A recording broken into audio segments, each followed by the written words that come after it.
For 10 long years, Kelly Khumalo's nights have been haunted by the same shadow, a shadow cast by a single gunshot that silenced Senso Maiwa. Today, we unravel the chilling confession Kelly claims have been eating her alive, the details she swears have robbed her of every peaceful night's sleep, and the twist that could rewrite the entire decade-old tragedy. If you couldn't sleep for 10 years because of one secret, would you confess or take it to your grave? Drop your honest answer in the comments. A decade is a long time in anyone's life, but for Kelly Khumalo, it has felt like a sentence without parole. 10 years in which the darkness of night never brought rest. Only a gnawing reminder of a moment that changed everything. She has spoken of sleepless nights where the ticking of the clock feels louder than her own heartbeat, of moments when she wakes with the same image playing in her mind, as if the past refuses to release her. For many, time dulls the edges of tragedy. But in her case, each passing year has sharpened it, turning it into a constant, unyielding blade.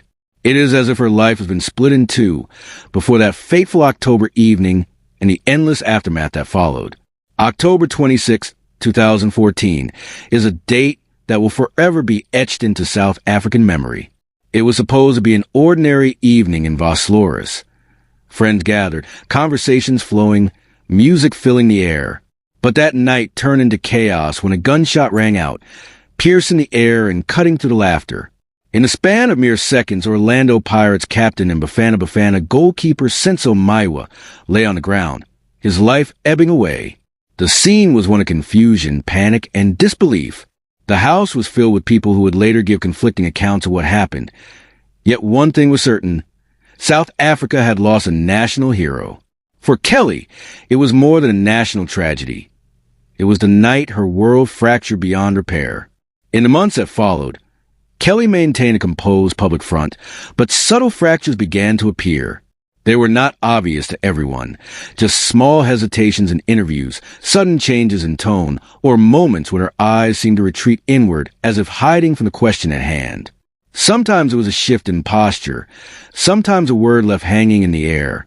To a casual observer, these might have been dismissed as grief, but to those who were paying attention, they hinted at something deeper. Silence became her shield, but even shields crack under pressure. Each public appearance became a balancing act between saying enough to appear cooperative and avoiding what could never be unsaid. The outcry for justice over Senso's death never faded.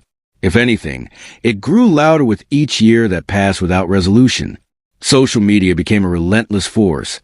Hashtags demanding answers, videos dissecting every available interview, and voices from every corner of the nation weighing in. Journalists dug deep, ex-teammates spoke out, and ordinary South Africans made it clear that they would not let the case slip into obscurity. The public's hunger for truth created an atmosphere where even the smallest development was scrutinized. For Kelly, every headline, every trending topic felt like another tightening of a noose. The nation was not content to move on, and their persistence kept the tragedy and her connection to it firmly in the public eye. There's a peculiar power in silence. It can be protective, even necessary.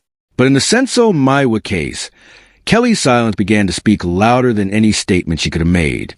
Year after year, her refusal to testify in court or give a detailed public account fed a growing suspicion. The absence of explanation created a vacuum, and the public filled it with speculation, theories, and accusations. For some, her silence was proof of nothing. For others, it was proof of everything. The longer it went on, the more it seemed like the quiet itself was telling a story, one that might be more damning than any words. Guilt has a way of living in the body as much as in the mind. Psychologists say it can alter your breathing patterns, affect your sleep, and even change the way you move through the world. For Kelly, those closest to her began to notice the signs: restlessness, tension, moments when she seemed distant even in a room full of people. Nightmares became a recurring theme, and insomnia took root, leaving her exhausted but unable to find peace.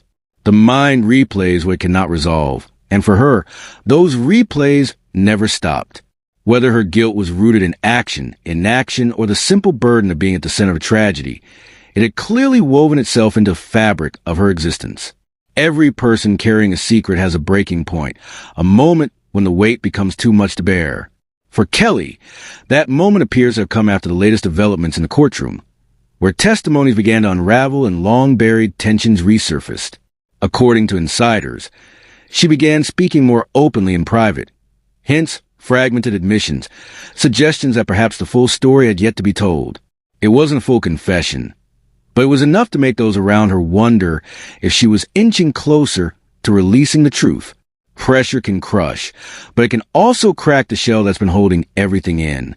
Kelly has reportedly approached the edge of confession more than once, only to pull back at the last moment.